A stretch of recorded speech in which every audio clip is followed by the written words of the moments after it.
Hello and welcome to Peterson Wealth Services Point of View once again. I'm Billy Peterson, joining me is Shaun Peterson as usual, and we're coming to you here in our chairs in the office. It's close to Labor Day, so we're heading into Labor Day weekend.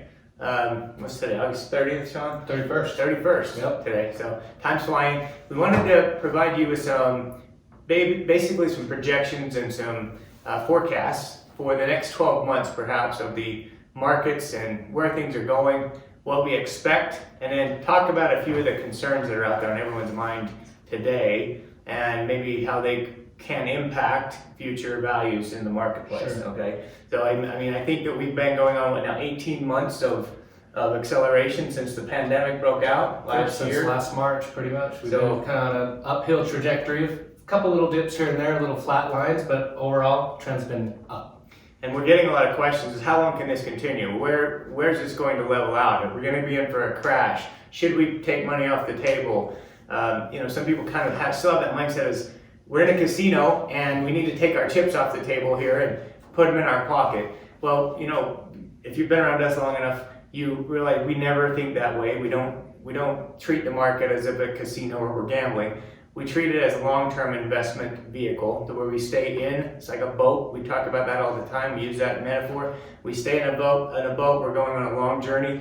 And yeah, the seas can get rough from time to time, but we're always safer in the boat than out. And we don't want to try to time and jump overboard. So yeah, we're going to be expecting a correction at some point. We don't know when. Right now, we're still bullish in our mindset, in our portfolios, and how we're constructed and how we're invested. So we're pretty much fully invested across all models. There's going to come a time when that potentially comes or gets reined in. Yeah. So the idea today is we're going to talk, and Shaun's going to go through some of the scenarios. We're going to talk a little about what to expect. And I think that everyone needs to start expecting at some point in time a 10% correction. Those normally happen 2 or 3 times a year, and we haven't had a serious 10% correction for a while. So think about that. Maybe it's a 20% correction. Maybe it's a 30% correction. So I want you to look at the value of your statement right now as you're looking at this. Kind of get it in your mind, what is your portfolio value? So get an idea of what it is. If it's 800,000, is it $1 million? Take $1 million for a round number. If we have a 30% correction, your statement value goes from $1 million to 700,000. And what we're trying to do today is get you comfortable with that.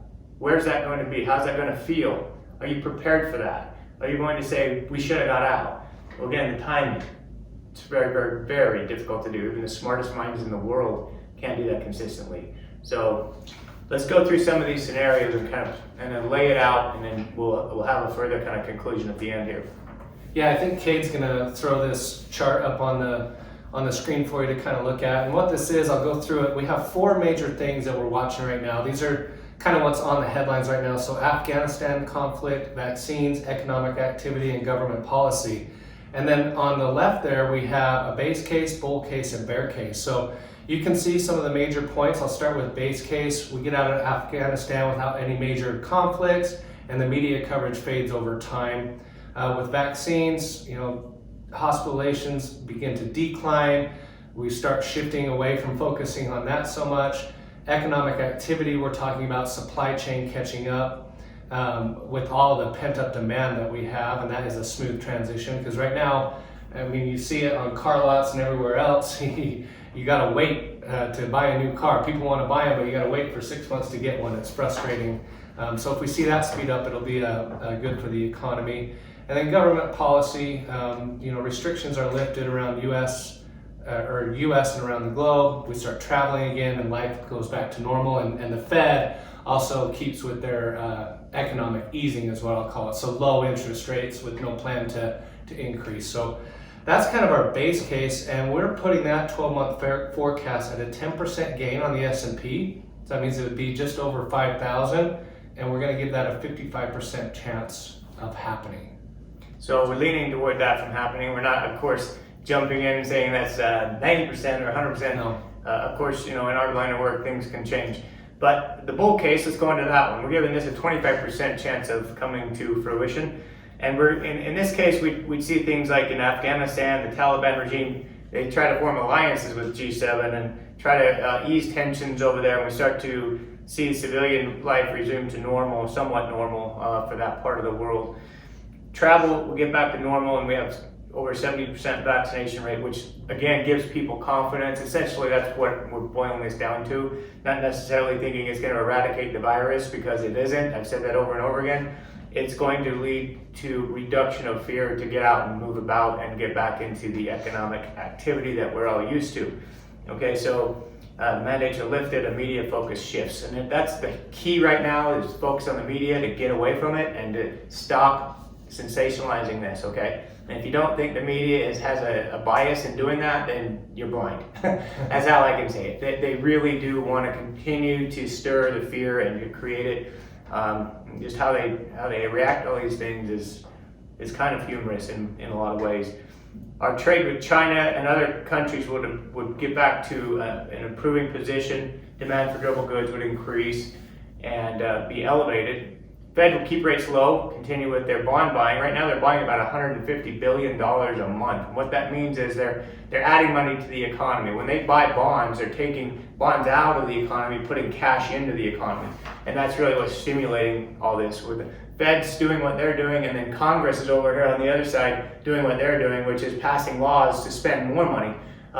We've talked about this before too. There's going to be a day of reckoning, and maybe not a day, but years and years of paying the price, which is going to be in the form of inflation and other setbacks in the economy down the road. But right now, it's this huge tailwind with what's going on. So if all those things happen, we consider that to be a 20% further upside from here, and that's a bull case. So that would put the S&P at 5,433. And the last one here is the bear case. They hand me the bear case. I don't know why, but I'll take it.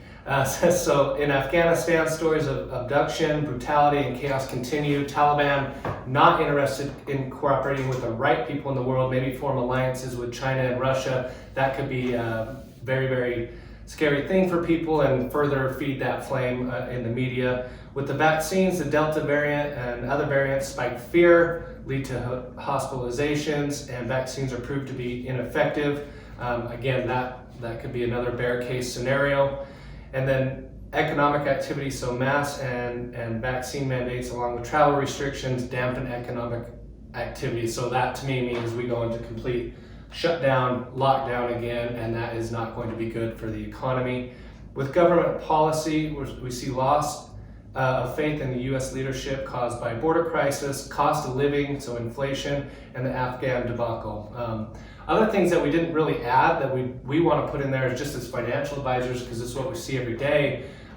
Capital gains taxes, they're talking about increasing those, or step up in basis with inheritance, they're talking about taking that away, or limiting on how much you can transfer to your heirs. So what that will do is stifle spending. You'll have heirs having to sell properties.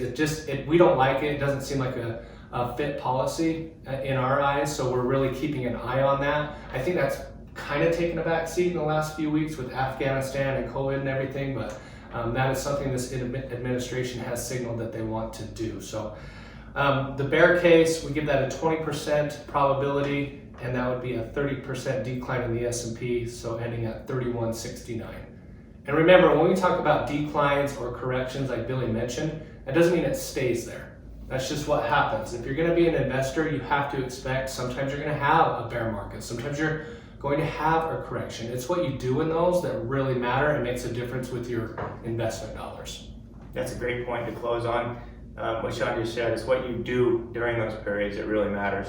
The people that come out losers and come out suffering are the ones that jump overboard. Yep. And again, we're trying to position for that so we don't take all of that decline. We call it a batting average in our line of work. You think of a baseball player, batting average is, high 200 to 300 is really, really good. Mm-hmm. The batting average in our line of work is to try to have a few percentage points above when you're participating in the upside. So if it's 100 on the S&P and you have a batting average of 110, you're doing a pretty good job. If you're participating in 90% of the downside, you're doing a pretty good job. You're never going to participate zero in the downside unless you're all out. Yeah. But then the problem is try to do that on the other side when you're participating up. It can't be done. You can't be correctly getting out and correctly getting in all the time. It just doesn't happen. I've been doing this for 25 years, and the people that say they can do that are lying to you. They can't do it. And they're probably trying to sell you a pamphlet or something on how to do it. So run from that. Right. So we have our eyes on things. We're talking about this daily. This is why we put things out like this. So we are getting ready. If we need to make adjustments, we will. Thanks for tuning in today. Take care out there.